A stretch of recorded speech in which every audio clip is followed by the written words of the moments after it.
What is up, YouTube? This is AVAULT here, back again today with you guys another new Speed Duel Match Duel video. And today we're playing a very interesting new deck that I sort of made, but I'm very sure most of you guys have already seen this normal vanilla deck with enchanting fitting room. So I personally decided to make my own version of it. I didn't actually play an enchanting room version. I don't play level 3s as I personally think there's a huge drawback with that. Usually it's because of if the opponent plays Possessed Dark Soul in their side deck, it can be a complete counter to your deck or to the Enchanting Fitting Room version overall. So because of that, and I also know there's a lot of resources out there have been playing this vanilla deck already, so I just want to give it my own spice, my own twist to this deck that I'm playing against today. And we're playing against the Gearfried Swordmaster deck right here. So just so you guys know, it's sort of like a casual, fun duel. It can be potentially competitive, so you know, I would really appreciate it if you guys watch this video and see what you guys think and comment down below on what you guys think if this deck has competitive advantages. But for now, you know, it's just really about playtesting and just checking out and sharing with you guys my new ideas. So we did win the Stone Paper Scissors, so we are going second, and we are playing a 21 card deck in here. So you guys might be wondering the skill. As always, we're playing the Hidden Parasite with the Eradicating Aerosol combo. As always, you know, it's such a really powerful card right now, and it's just really good. So the opponent sets a card face down and pass their turn, and right here we decide to use Heat Wave. Heat Wave is a really good card in this deck because since we're all playing completely normal monsters, it's just really good. We can stop their special summonings, bring out effect monsters as well, but they can set and they can also ritual summon, I believe. So yeah, anything that's an effect monster they just can't summon, and they have to set. So we summon Axe Raider. I like Axe Raider because it has a 1700 attack. We're also playing Warrior Digrapher. You know, we want as many 1700 or high attack normal monsters, and currently these are the highest attack ones in the game, I believe. So we swing in with Axe Raider, and turns out to be a Command Knight right here, and we take the 200 damage. So we pass our turn, and then they set up 2 more cards and they hand it back to us. We also have Night Beam, really good for back row removal, so we used it right here, and pop a Kunai, which is a really huge great advantage for us right here. So we swing in against with Axe Raider. The reason I didn't summon Warrior Digrapher right here is because I have my huge suspicions that it might be another Command Knight, and if it was another Command Knight, next turn I was going to Eradicating Aerosol the field, and then I can also swing in with Warrior Digrapher afterwards instead of popping 2 of my own monsters overall, because there's no reason to summon the other one. We also have Order to Charge for a backup plan. But they sphere right here, so they wanted to protect it, which is kind of weird, and we'll find out right here in the next turn that basically was a Gearfried, and they actually wanted to protect the Gearfried and put out this Gearfried right here, and now swinging for bigger damage, and 2 Gearfrieds with 22 attack each is just really great. They swing in, we just have to let them. We don't want to Order to Charge yet, you know, we're waiting patiently because we want that Eradicating Aerosol to get the greatest value off of it from we're using it. But we are quite down on life points currently, and we drew another Eradicating, so surprising. So we immediately flipped our skill right here, and we just blow up their field, which feels insanely good, I tell you guys. And then we summon a Warrior Digrapher with a clean swing of a direct attack of only 850 life points. So for you guys who don't know what Hidden Parasite does, is you basically make all monsters on the field become insect type, and however any damage your opponent takes becomes half for this turn, and then you use Eradicating Soul, so it destroys all insects on the field, which is really good. So it basically creates like a Dark Hole card. And for you guys who never played regular Yu-Gi-Oh!, Dark Hole is basically a generic spell card in the regular Yu-Gi-Oh! That destroys all monsters on the field. So you know, they set a monster, and then back to us again, we attack. We don't put the Axe Raider again. We didn't want to summon it because of the same reason, you know, just in case if they're gonna flow up their field, we can actually eradicate them and then swing in for a direct attack again, so we have monster advantage. They drew a card and they had to pass, so now it's our turn again, and we drew into Kunai, set that down, and play our Axe Raider for, you know, starting the attack. So we just pass our turn because we have order to charge and we can't attack because Command Knight is so sorry I said attack, but I didn't mean as an attack, but like prepare for an attack. So yeah, we didn't attack at all, but we have order to charge to pop it. So thinking we can actually game this right here, unless if they have Sphere Kuribo, but we have the pressure and advantage overall, so we have nothing to worry about. We swing in with a kunai and just start attacking and see what they have right here, and then swing in for one more, whether they got Sphere or not, and they don't. So they basically, now we're moving on to game 2. So for side deck, I do believe we did side in some RFIs ready for intercepting, as well as Warrior Elimination.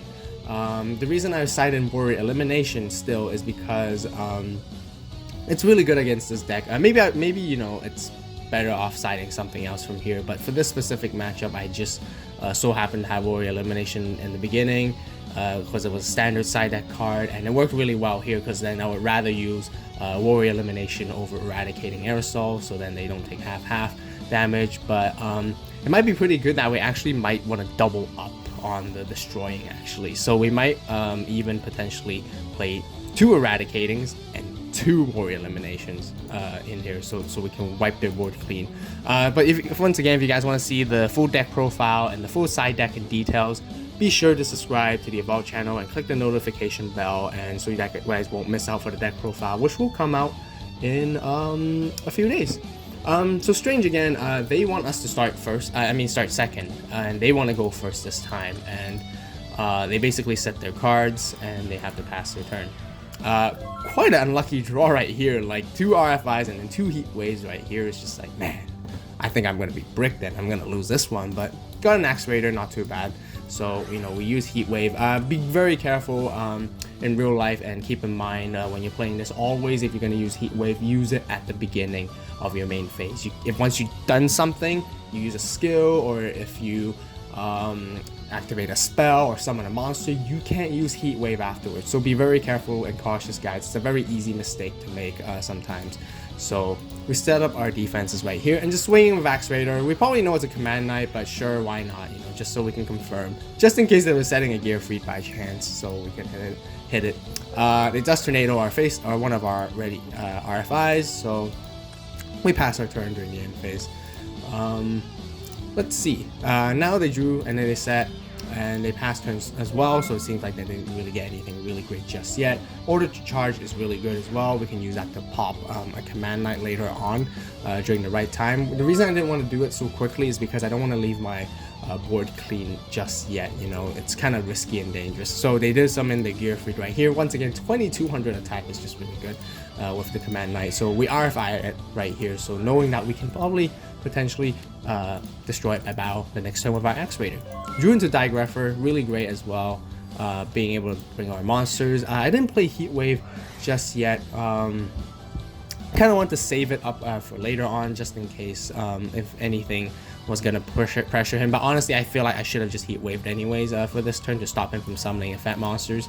And we swing in for the Gearfried, but they couldn't have Chain and equipped it to the Command Knight. We did it with our Digrapher as well right here, and they Sphere Kuribo'd it, so they played their defense well, I guess, for this turn, so we have to pass. They flip summon their Gearfried back, and they're now full on frontal attacking us basically.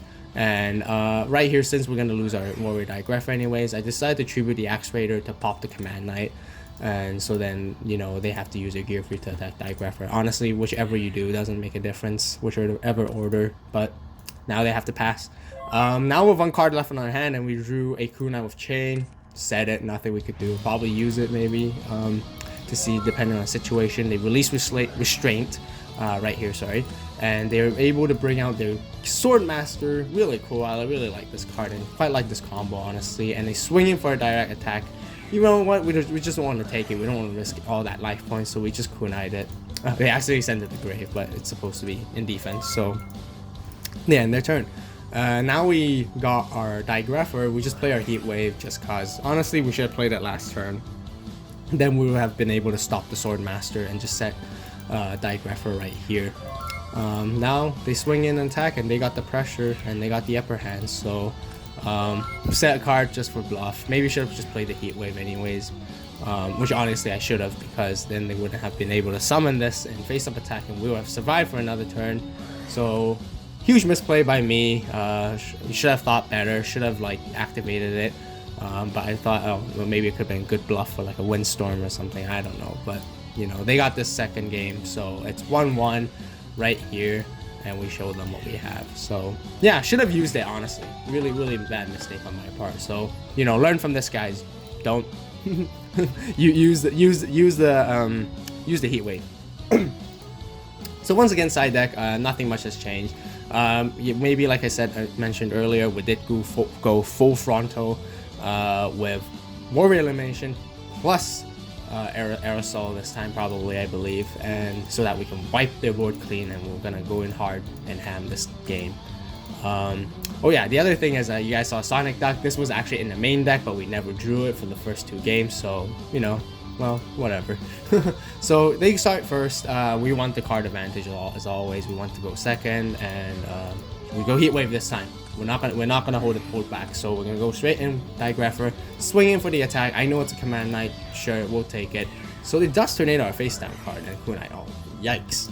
Why we wanted to keep the Kunai, but whatever. Once again, you know, just wanted to become face up, so then when we do get like eradicating or warrior elimination, we can just use that. We'll take that 200 life points, much preferably. So that is the way how we have to play it when we're playing this. Now they set 1 card and pass to our turn, and we just go in and pass as well because we got nothing else to do. Just wait and wait. They probably set another command knight. Gonna make it face up. We'll take that damage. Like for example, right here. Here's a good example. Like, do I want to eradicating aerosol right here, right now? Honestly, I don't, and here's a reason why. If I do, only this command knight dies. My warrior Digrapher dies. This probably is a command knight, which I'm not. This face down monster right here, which I'm not going to reveal, probably might be a command knight during the time of me playing this duel. So I want to make it face up to get the most value from my eradicating. So that's why. Accidentally revealed this skill, but it's a surprise we see. So we summon a Sonic Duck just for more monster advantage on the field, and we'll take that 200 again. Sure, why not? They got the command lock going on. They probably know we're confident. We got so many destroying counter cards for this deck, so we're just not worried at all. They'll swing in, sure, why not? Again, you know, we're not worried about because we're gonna pop you bad boys later in our next turn. Go ahead. And we also have a Sonic Duck, so we can still run straight in for a direct attack still. So right here, Hidden Parasite, there we go. Pop those 2 at the right timing. The reason why this card is really good is, first of all, you can just choose, you can basically just blow up the field. But secondly, the other thing is, you know, you guys have to be very cautious when you're using this card. Using it at the right time, at the right moment, and waiting it impatiently, not just abusing it straight off, is actually very important for this deck, or any deck that plays with Hidden Parasite. So that's a little tip for you guys. You know, that's, you know, being patient pays off because you blow up 2 monsters instead of 1 right now, and you made your life easier, or made our lives easier. So we're swinging for the attack. We're holding on to the Dark Factory of Mass Production because just in case. I don't think they have anything that rips our card. But now, interestingly, they finally flipped this skill. Last Gamble right here. And some of you guys who follow my channel, who see me play a couple of decks with Last Gamble, it can be very good sometimes. And the ones I mostly show you guys are really good results with Last Gamble. But there are also examples when this card and this skill is really bad as well. So I personally like this card a lot because it gives you a chance, basically, better than nothing. But as you guys can see right here, he pitched his Fear Karibo and his Release Restraint just for this, and only to draw 1 card, which is extremely unfortunate. But honestly, if you roll anything like a 3 or above, I think it's a really good trade-off, honestly, instantly. Although you pay that 100 life points, but when you get that card advantage, you can easily turn the whole game over. And but right here, really bad luck once again, so they just have to end their turn. During the heat wave, once again, like I mentioned, you're not gonna make that same mistake. No Swordmasters allowed. So we're just gonna use it as soon as we see it. Sonic Duck that, and swing in for game, hopefully. They got the kunai, so they're hanging in strong. Swing in again, and surprise, another kunai is putting us into defense. So they are hanging in very strong right here. I'm not sure if they have anything else to do, but I think they believe they end their turn. Finally, we got even more monsters on here, and they have to admit defeat because they have nothing else. So let's see what they have. Another kunai, another Release Restraint. So yeah, like I mentioned before, Gearfried to Swordmaster. Drawing it is a really huge disadvantage. It's the worst things you want to ever have to have happen for that deck. Drawing into it it's just no good. You want to special summon it from your deck by utilizing Release Restraint, because it's just a dead draw right there. And they set the kun, and they have a kunai, but they could have set it, not set it. Regardless, they know they probably lost this one anyways. So that rounds off for this match duel. So 2-1 with this normal vanilla, I'll just call it normal vanilla deck. And yeah, not an enchanting fitting room version, just a very simple turbo easy beatdown 1700 guys with, you know, kunai with chains, order to charge, and heat waves are pretty standard. Very easy deck to learn and play. Honestly, for beginners, I really highly recommend this deck. So speaking which of I recommend this deck, you guys should definitely be sure, once again, subscribe to the AVAULT channel to stay tuned for the deck profile. Don't worry, I know you guys are always excited to ask and see the deck profile. Don't worry, there will always be a deck profile released shortly after any versus video. So I guarantee you guys, once again, so you know, click the notification bell so you guys don't miss out. So again, if you guys enjoyed this video, be sure to hit that like button. Really helps support the channel. And if you guys want to support as well, consider subscribing. Subscribing is a huge help for the channel, for me as well. And it's a really great way just to tell me that you guys like these speed duel content. And once again, for you guys who have already subscribed and have been following me for a while, thank you guys so much as always. Really appreciate it. You know, the support and positive feedback you guys gave to me is just so valuable to me, and you know, really happy that we're able to provide you this type of content here on Speed Duels. So yeah, once again, thank you guys so much for watching. You guys have a great day, great night, wherever you are. And this is AVAULT signing out.